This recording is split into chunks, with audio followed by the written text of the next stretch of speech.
Welcome to will study point online classes. Student, यदि आप मेरे वीडियोस देख रहे हैं तो प्लीज़ लाइक करिए, शेयर करिए, सब्सक्राइब करिए। अपडेट्स के लिए बेल आइकन दबाइए और अपने फ्रेंड्स और नीडी पर्सन के साथ इसको ज़रूर शेयर करिए। रिलेटिव्स के यहाँ स्टूडेंट हैं तो उनको बताइए, ऐसे अधिक से अधिक लोग बेनिफिट होंगे।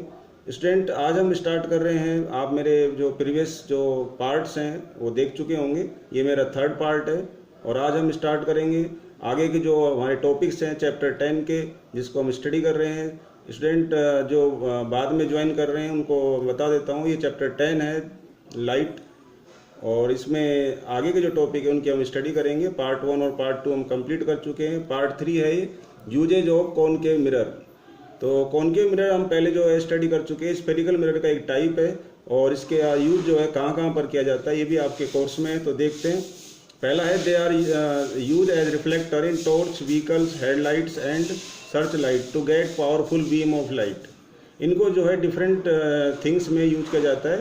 ये तो कुछ एग्जाम्पल है, और भी जगह इनको यूज किया जाता है, टॉर्च में, व्हीकल में। और इनको यूज करने का रीज़न क्या है? तो रीज़न ये है, when we put the lighted bulb at the focus, जब फोकस पे बल्ब को रखते हैं तो कॉनकेव जो रिफ्लेक्टर होता है वो powerful beam of light produce करता है। इस तरह से हम जो है जो थिंग्स जो है up to a long distance देख पाते हैं। स्टूडेंट, हम पहले पढ़ चुके हैं जो जब कोई ऑब्जेक्ट को कॉनकेव मिरर में फोकस पर रखते हैं तो उसकी जो इमेज होती है इनफाइनाइट पे बनती है। देखिए मैं आपको दिखाता हूँ।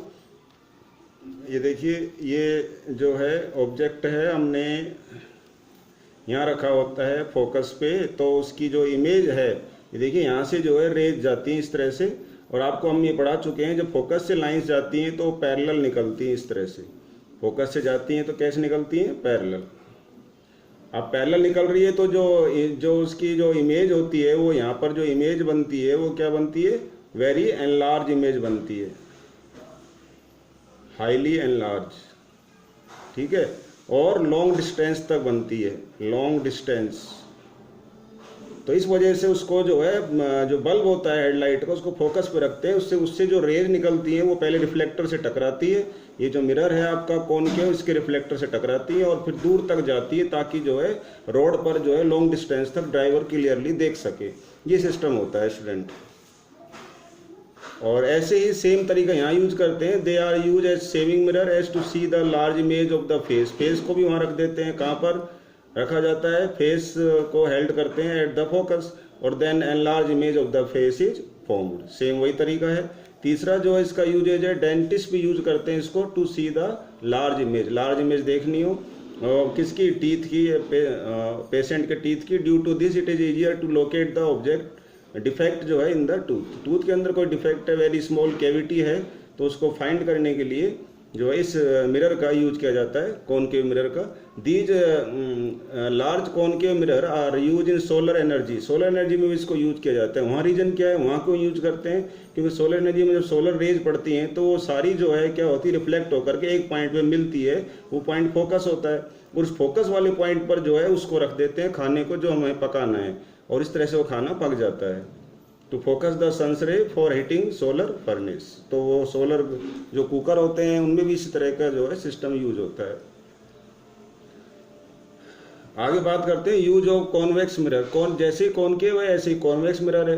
कॉन्वेक्स मिरर का जो मोस्टली जो ब्रॉडली यूज होता है, जो आप देखते हैं सुनते हैं, वो क्या है? देखिए, ये जो है कॉन्वेक्स मिरर का जो यूज है, पहला जो इम्पोर्टेंट है वो है कि they are use as back view mirror. इनको जो है पीछे का कोई जो ऑब्जेक्ट है या पीछे का कोई फील्ड है उसको देखना हो तो व्हीकल में यूज किए जाते हैं। और व्हीकल में आप ये लेफ्ट और राइट में आप बस के दोनों तरफ जब देखते हो व्हीकल में जो मिरर है वो यही होते हैं। कौन से? Convex mirror.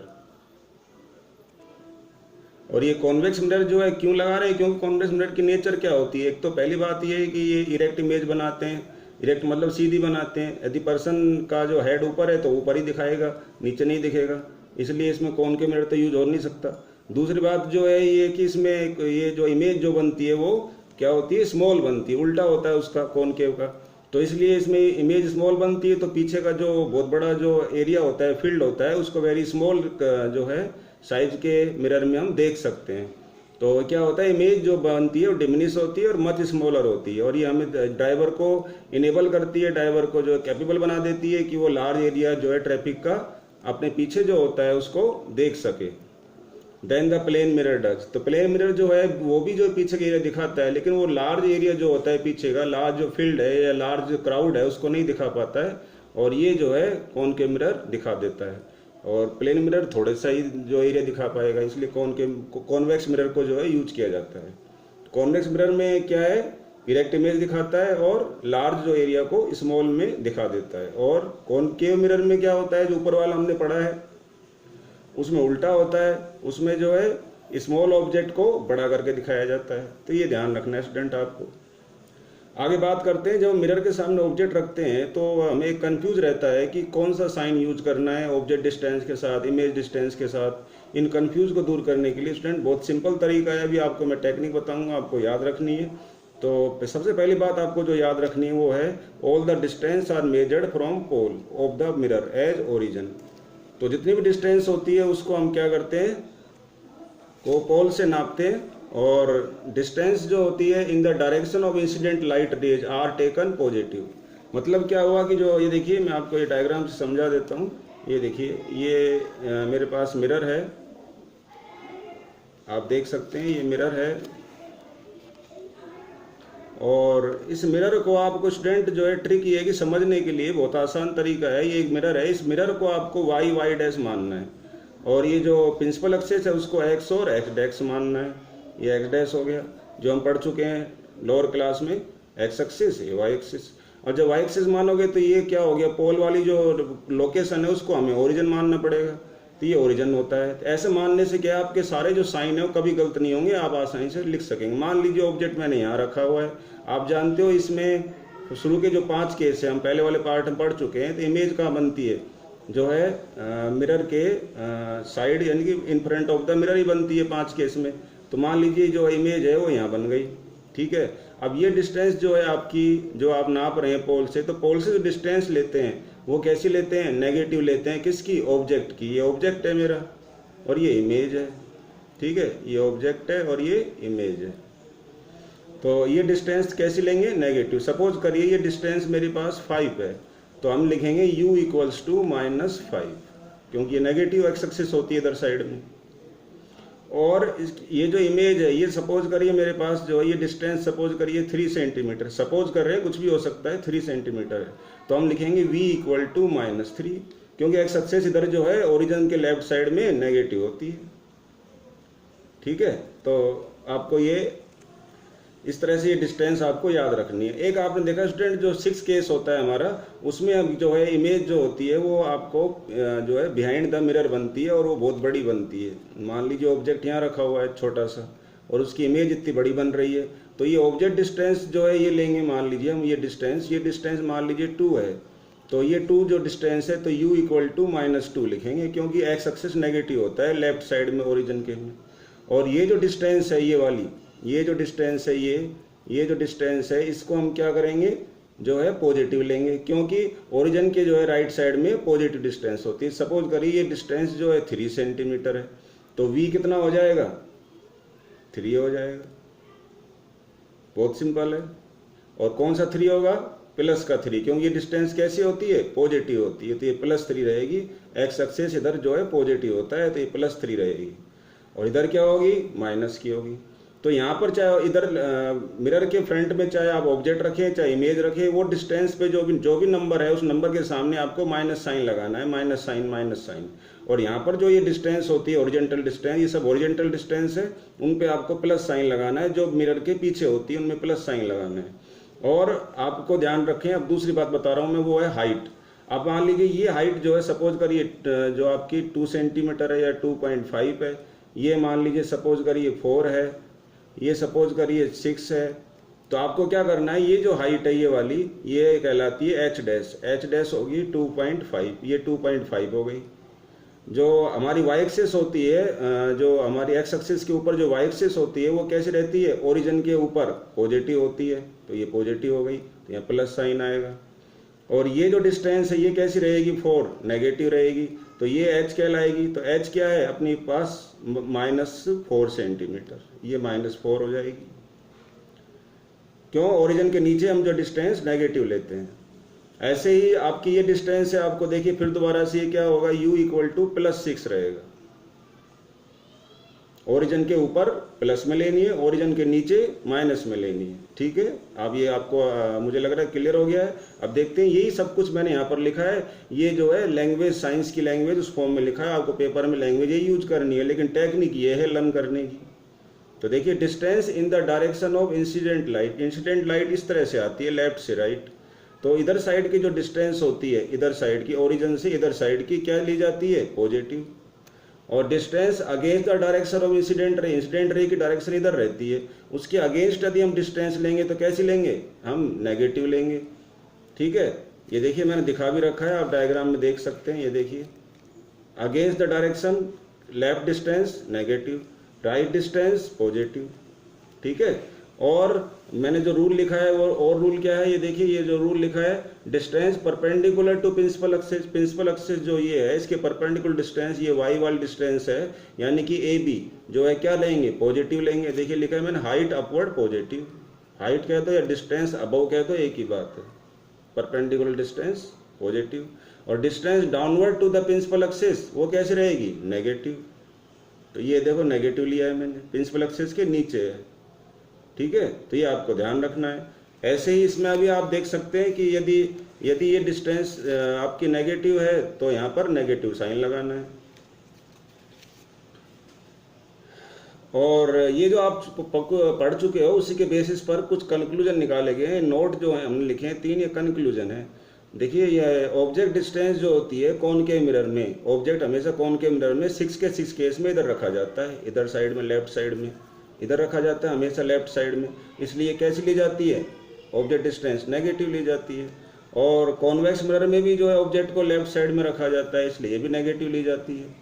तो ये नेगेटिव आएगा, आपको ध्यान रखना है।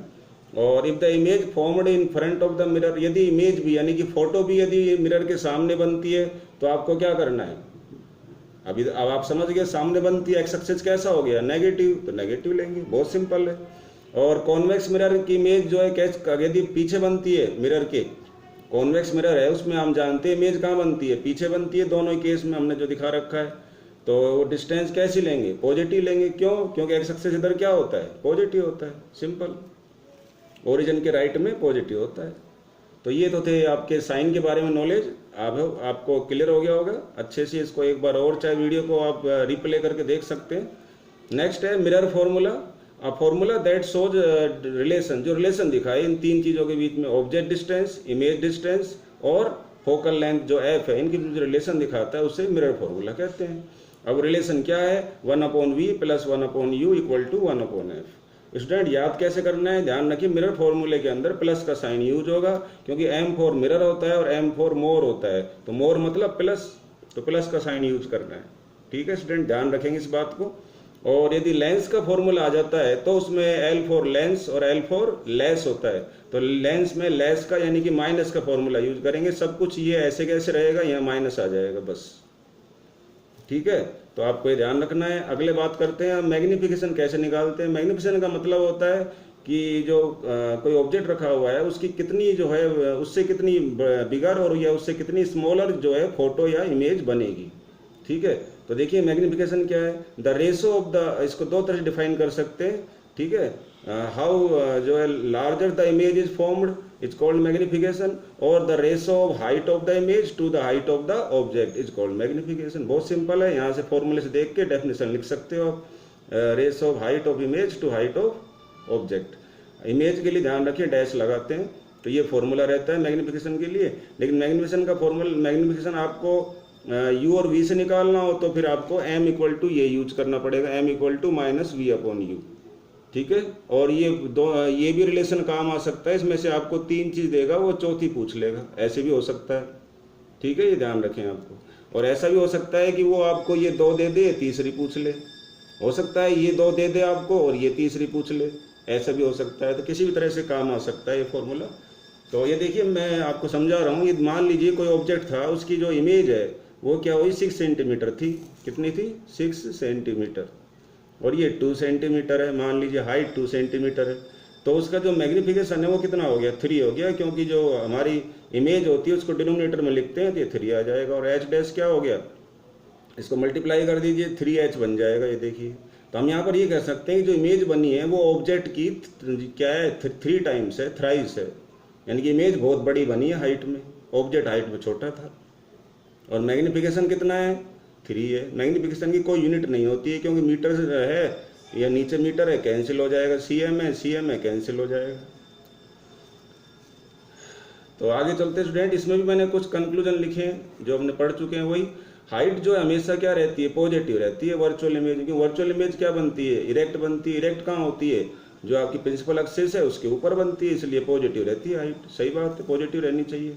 और हाइट जो है नेगेटिव किसके लिए रहती है, रियल इमेज के लिए, क्योंकि रियल इमेज हमेशा कहाँ बनती है, प्रिंसिपल एक्सिस के नीचे बनती है। तो नीचे बनती है तो वाई एक्सिस नेगेटिव होगा। ऐसे ही एम जो है क्या रहता है, पॉजिटिव रहता है, देन इमेज इज वर्चुअल। इसी से हमको पता लग गया। यदि जो है एम का आंसर पॉजिटिव आया है तो इमेज कैसी है, वर्चुअल है। और बात सही भी है, वर्चुअल इमेज में क्या होता है कि आपका जो यू है वो क्या हो जाता है, नेगेटिव हो जाता है। तो दोनों नेगेटिव और नेगेटिव करके क्या बन जाता है, पॉजिटिव बन जाएगा। और एम नेगेटिव रहता है तो इमेज कैसी रहती है, रियल। रियल इमेज में क्या होता है, ऑब्जेक्ट और इमेज दोनों जो एक ही तरफ होते हैं, तो दोनों ही नेगेटिव होते हैं, दोनों ही मिरर के सामने होते हैं। तो यहाँ भी नेगेटिव डालेंगे और यहाँ भी नेगेटिव, दोनों नेगेटिव नेगेटिव कैंसिल हो जाएंगे, तो फॉर्मूले का माइनस रह जाएगा, इसलिए एम कैसा आएगा, नेगेटिव आएगा। ठीक है, ये आपको ध्यान रखना है। अब हम जो है एक नया टॉपिक ले रहे हैं, वो है रिफ्रैक्शन ऑफ लाइट। रिफ्रैक्शन क्या है, ध्यान दे स्टूडेंट, अभी तक हम जो पढ़ रहे थे वो रिफ्लेक्शन था। रिफ्लेक्शन में क्या होता है, लाइट की रेज का जो है टकराना और वापस टकरा के लौटना और फिर इमेज बनाना, वो तो रिफ्लेक्शन है। और रिफ्रैक्शन में क्या है, टकराती नहीं है, ये पास हो जाती है, ये डिफरेंस है। जब लाइट जो है पास होती है और साथ साथ में अपने जो रास्ते से क्या होती है, डिस्टर्ब हो जाती है, उसको हम क्या कहते हैं, रिफ्रैक्शन कहते हैं। क्लियर देखिए, समझिए, मैं light goes from one medium to another, ये देखिए एक से दूसरे मीडियम में जा रही है, इसका मतलब पास हो रही है। ठीक है, क्योंकि ट्रांसपेरेंट ऑब्जेक्ट में से जाती है। और जब हम बात करते हैं रिफ्लेक्शन की, तो ऑब्जेक्ट कैसा होता है, ट्रांसपेरेंट नहीं होता है। जैसे मिरर था तो ट्रांसपेरेंट नहीं है, एक साइड से ही जो देख सकते हैं, आर पार नहीं देख सकते। तो ट्रांसपेरेंट ऑब्जेक्ट में जो होता है वो रिफ्रैक्शन है, और जो ओपेक ऑब्जेक्ट होते हैं उसमें क्या होता है, रिफ्लेक्शन होता है। Another it follow the two laws, ये 2 लॉ फॉलो करती है, and bend towards the normal, और नॉर्मल की तरफ मुड़ जाती है। या क्या होती है, गोज अवे फ्रॉम इट, या नॉर्मल से दूर चली जाती है, यानी कि जो है अपने जो ओरिजिनल जो पाथ है उसके अलोंग नहीं जाती है। That is deviate from its path, अपने पाथ के अलोंग नहीं जाती है, तो अपना जो पाथ होता है उसके लेफ्ट में जाती है या पाथ के राइट में जाती है। And this process is called refraction of light. तो रिफ्रैक्शन में 2 वर्क होते हैं स्टूडेंट। एक तो लाइट क्या होती है, अपने रास्ते के अलोंग जो है नहीं जाती है। देखिए डायग्राम में देख सकते हैं, लाइट को जो अपने रास्ते के अलोंग जाना था ऐसे, लेकिन ये अपने अलोंग नहीं जा रही है। ये जो नॉर्मल मैंने बनाया है इसकी तरफ, इसकी टुवर्ड्स द नॉर्मल ये मुड़ गई, देखिए थोड़ा सा मुड़ गई, इतना एंगल इसने जो है चेंज कर लिया है। तो ये क्रॉस जो रूल है उसके अकॉर्डिंग ये वर्टिकल या अपोजिट एंगल दोनों इक्वल होने चाहिए थे, लेकिन यहाँ पर ये दोनों एंगल इक्वल नहीं होंगे, क्योंकि ये थोड़ा सा एंगल चेंज हो गया है। तो साइन ये जो आई है और आर है दोनों इक्वल नहीं है। ठीक है, अगर ये एंगल को मैं अगर यहाँ तक बना देता हूँ तो इक्वल हो जाएंगे, यहाँ से और यहाँ तक, लेकिन अभी आई और आर इक्वल नहीं है। तो द इंसिडेंट रे, इसके 2 रूल हैं, वो याद रखें आप, लॉ ऑफ रिफ्लेक्शन के। यानी कि जब रिफ्रैक्शन होगा, जब रेज रिफ्रैक्शन करेंगी तो 2 रूल क्या होंगे। ठीक है, तो पहला रूल ये है कि incident ray, refracted ray and the normal at the point of incident all lie in the same plane. मतलब क्या है कि जहाँ पर ये मिलती है उसको तो बोलते हैं पॉइंट ऑफ इंसिडेंस। इस पॉइंट ऑफ इंसिडेंस पर जो इंसिडेंट रे है और ये जो रिफ्रैक्टेड रे है और जो ये नॉर्मल है, ये एक ही प्लेन पर रहती हैं। यानी कि इस पॉइंट पर जो प्लेन है तीनों का अलग अलग नहीं है, ये जो प्लेन हमारा बन रहा है इसी प्लेन पे मीट कर रही है। देखो तीनों, हो सकता है यहाँ आगे जा करके ये थोड़ी सी जो ऊपर उठ जाए, नॉर्मल हो सकता है कि ये जो रे है थोड़ी ऊपर उठ जाए आगे जा करके, लेकिन इस पॉइंट पर ये तीनों के तीनों ऊपर नहीं उठ रही है, इसी प्लेन को टच कर रही है। इसलिए हम बोलते हैं कि eight the point of incidence पर जो है वो सेम प्लेन में रहती है।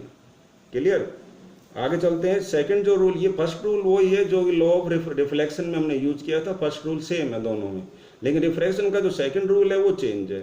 चेंज किस तरह से, देखिए, the ratio of the sine of angle of incidence to angle of refraction is constant. मतलब क्या है कि जो एंगल है इस पर इंसिडेंट एंगल पर हम साइन लगाएं और रिफ्रैक्टर पे भी साइन लगाएं और दोनों का जो है वैल्यू निकालें और उनका रेशो निकालें, तो आंसर क्या आता है, कांस्टेंट आता है। इन ए पेयर ऑफ मीडियम, एक मीडियम से दूसरे मीडियम में। लाइक एयर और ग्लास हो सकता है जो कि डेंस रेयर मीडियम है, ये डेंसर मीडियम है। दोबारा से एयर या वाटर भी हो सकता है, ये रेयर है ये डेंसर है। ठीक है, डेंसर मीडियम वो होता है जिसमें पार्टिकल पास पास होते हैं, तो ये कांस्टेंट रहता है। एग्जांपल लेते हैं, सपोज करिए कि ये एंगल 30 डिग्री का है और ये कितने का है, 60 डिग्री का है। सॉरी, ये 60 का है, ये 30 का है, क्योंकि नीचे कम हो रहा है एंगल, ये 60 है ये 30 है। तो साइन 60 क्या होता है आप जानते हो, √3/2 होता है। और साइन जो 60 की वैल्यू होती है और साइन 30 की वैल्यू कितनी होती है, 1/2 होती है। तो 2 कैंसिल हो जाएंगे, 1/√3 आंसर आएगा। ठीक है, तो ध्यान रखें दोनों के आंसर अलग अलग आ रहे हैं यहाँ पर, और काटने पर जो आता है वो कांस्टेंट रहता है। अब यहाँ पर ऐसे ही यहाँ पर हम कोई एंगल ले लेते हैं, मान लीजिए यहाँ पर हमने 90 ले लिया, यहाँ 60 ले लिया, तो दोबारा भी जो है क्या होगा, इस तरह से यहाँ पर कोई एंगल होंगे तो उनका रेशो निकालेंगे तो वो भी 1/√3 आएगा। यानी कि अगर एक बार 1/2 आ गया तो 1/2 ही आएगा। तो कांस्टेंट रहता है रेशो इन दोनों एंगल के साइन का। और ये जो साइन क्या होता है, ध्यान रखें कि ये आप जो है चैप्टर 8 में जो है आप क्लास 10th का जो चैप्टर 8 है उसमें आप मैथ्स में पढ़ चुके हैं कि साइन जो है क्या होता है, perpendicular upon base, perpendicular upon height, वो हाइपोटेनस का रेशो होता है। तो परपेंडिकुलर हाइपोटेनस का रेशो निकाल के एंगल की वैल्यू निकाल लेते हैं, फिर इसको करते हैं और आप बेटर उसमें समझ जाएंगे। The constant value is called refractive index. यहाँ पर जो न्यूमेरिकल आंसर आता है उसको रिफ्रैक्टिव इंडेक्स कहते हैं, उसका एक नया नाम दे दिया गया है रिफ्रैक्टिव इंडेक्स। और रिफ्रैक्टिव इंडेक्स किसका कहलाता है, अदर मीडियम का, ग्लास का या वाटर का। एयर का हमने ग्लास साथ लिया तो ग्लास का रिफ्रैक्टिव इंडेक्स कहलाएगा, वो नंबर जो आएगा। मान लीजिए नंबर आया आपका 2, तो बोलेंगे रिफ्रैक्टिव इंडेक्स ग्लास का 2 है। वाटर का 1.5 आया तो बोलेंगे रिफ्रैक्टिव इंडेक्स वाटर का 1.5 है। ठीक है, the refractive index give us the bending capacity of light in a denser to rarer medium. इससे रिफ्रैक्टिव इंडेक्स जो आता है 2 आया 1.5 आया, उससे फायदा क्या है, उससे फायदा ये है कि उससे ये पता लगता है कि उसकी जो बेंडिंग कैपेसिटी है वो कितनी है, लाइट कितनी बेंड हो पा रही है किसमें, जब वो रेयर से डेंसर में जा रही है। तो इसके बारे में जो है अच्छा सा क्लियर आपको इस टॉपिक से हो जाएगा। देखिए, व्हेन लाइट जो है pass through one medium to another, तो उसकी क्या होती है, स्पीड जो है चेंज हो जाती है। तो स्टूडेंट ये नया टर्निंग पॉइंट है। दो बात ध्यान रखें, अब जब भी लाइट एक मीडियम से दूसरे मीडियम में जाती है तो वो अपने पाथ से जो है डिस्टर्ब तो होती है, ये हम ऊपर पढ़ चुके हैं, यानी कि अलोंग द पाथ नहीं जाती है, या तो जो है अपने पाथ के लेफ्ट में मुड़ जाती है या राइट में मुड़ जाती है। तो लेफ्ट मुड़ती है तो क्या बोलते हैं भाई, टूवर्ड्स नॉर्मल, और राइट मुड़ती है तो क्या बोलते हैं, अवे फ्रॉम नॉर्मल। और दूसरा काम और होता है, जो रे एंटर करती है एक से दूसरे मीडियम में, रेयर से डेंसर में करती है या डेंसर से रेयर में करती है, तो उसकी क्या होती है, स्पीड चेंज हो जाती है। ये देखिए, जैसे ये रे है, यहाँ से जो रेयर से डेंसर में जा रही है स्पीड चेंज हो जाएगी, यहाँ से यहाँ जाएगी तो स्पीड चेंज हो जाएगी। अब एक बात और ध्यान रखने की, जब रेयर से डेंसर में जाती है तो स्पीड डिक्रीज होती है, घटती है, क्योंकि इसके पार्टिकल जो है पास पास होते हैं, वो रुकावट क्रिएट करते हैं, इसलिए रेयर से डेंसर में डिक्रीज होती है और डेंसर से रेयर में इंक्रीज होती है। तो ये मैंने एग्जाम्पल लिखा है, मान लीजिए एयर से जो है इसमें जाए ग्लास में, एयर या वैक्यूम कुछ भी हो सकता है, उससे ग्लास में जाए, या एयर वैक्यूम कुछ भी है उससे वाटर में जाए, तो एक से दूसरे मीडियम में जाए तो स्पीड क्या होती है, चेंज हो जाती है। तो उस केस में जो वैल्यू आती है हमारे पास चेंज होने के बाद जो है रिफ्रैक्टिव इंडेक्स की, उस वैल्यू को हम एब्सोल्यूट रिफ्रैक्टिव इंडेक्स कहते हैं, ये ध्यान रखें। तो एब्सोल्यूट रिफ्रैक्टिव इंडेक्स जो है ग्लास का, मतलब क्या हुआ, एयर से जब ग्लास में जा रही है तो उसकी स्पीड चेंज हो रही है, और उस दोनों की स्पीड का जो रेशो होता है वो क्या कहलाता है, रिफ्रैक्टिव इंडेक्स कहलाता है। तो रिफ्रैक्टिव इंडेक्स दो तरीके हो गए निकालने के स्टूडेंट, आप जो दोनों की स्पीड लेकर के उनका रेशो निकाल लीजिए, जो आएगा वो रिफ्रैक्टिव इंडेक्स है, या जो है आप जो है दोनों के एंगल लेकर के उनका रेशो निकाल लो, वो भी रिफ्रैक्टिव इंडेक्स है। तो अब हम निकाल रहे स्पीड। स्पीड जो है एयर के अंदर जो है लाइट की, जो है speed of light in air, ये मैंने जो लिखा है इसका मतलब ये है, और वीजी का मतलब है कि speed of light in glass. तो स्पीड ऑफ जो लाइट होती है वैक्यूम के अंदर, आपको पता है कि वो 3 × 10⁸ होती है, जो मैं पहले पीछे बता चुका हूँ, और ये आपको गिवन होगी या पेपर में दी जाएगी, आपको लर्न रखनी है। ये वीजी की वैल्यू आपको दे रखी होगी, तो ये वैल्यू आप कट कर देंगे, 3/2 आंसर आ गया। इस तरह से आप एन की वैल्यू निकालेंगे। अब 1.5 जो आया, इसका मतलब क्या है, जैसे मैं ऊपर कह रहा था, इससे क्या फ़ायदा होता है, इससे समझ में आता है। देखिए कि स्पीड जो है लाइट की वैक्यूम के अंदर जो है 1.5 टाइम फास्टर है। वैक्यूम मतलब जहाँ एयर नहीं है, सही बात है, जहाँ एयर नहीं है वहाँ लाइट की स्पीड ज़्यादा होगी, और गिलास में पार्टिकल पास पास होते हैं, स्पीड कम होती है। तो यहाँ कितनी ज़्यादा स्पीड होती है वैक्यूम के अंदर, 1.5 टाइम्स ज़्यादा होती है। दिस रिफ्रैक्टिव इंडेक्स जो है डिपेंड करता है on the nature of material. तो रिफ्रैक्टिव इंडेक्स जो है एन की जो वैल्यू आ रही है किस पे डिपेंड करेगी, नेचर कैसा है, कांच मतलब वाटर है, ग्लास है ना, ये इस पे डिपेंड करता है, या प्लास्टिक है, इस पे डिपेंड करता है।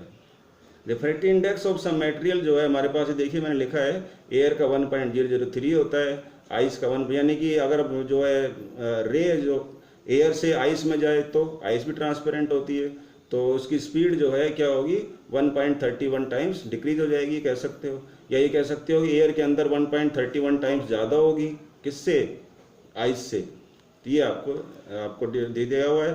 और सबसे तेज जो है स्पीड होती है वो डायमंड सबसे कम स्पीड जो होती है वो डायमंड के अंदर होती है। जब लाइट रे डायमंड पर पड़ती है तो उसके अंदर एंटर नहीं कर पाती है और बहुत ही कम एंटर कर पाती है, उसकी स्पीड बहुत ही डिक्रीज हो जाती है, यानी कि रिफ्लेक्ट होने लगती है, इसलिए डायमंड जो है स्पार्कल करता है। यही कारण है डायमंड के स्पार्कल करने का, इसलिए डायमंड जो है सबसे ब्राइटेस्ट चमकता है, क्योंकि उसमें बहुत ज़्यादा मल्टीपल क्या होते हैं, रिफ्लेक्शन भी होते हैं, रिफ्रैक्शन के अलावा रिफ्लेक्शन भी होते हैं, सारी स्पीड जो है डिक्रीज होने लग जाती है।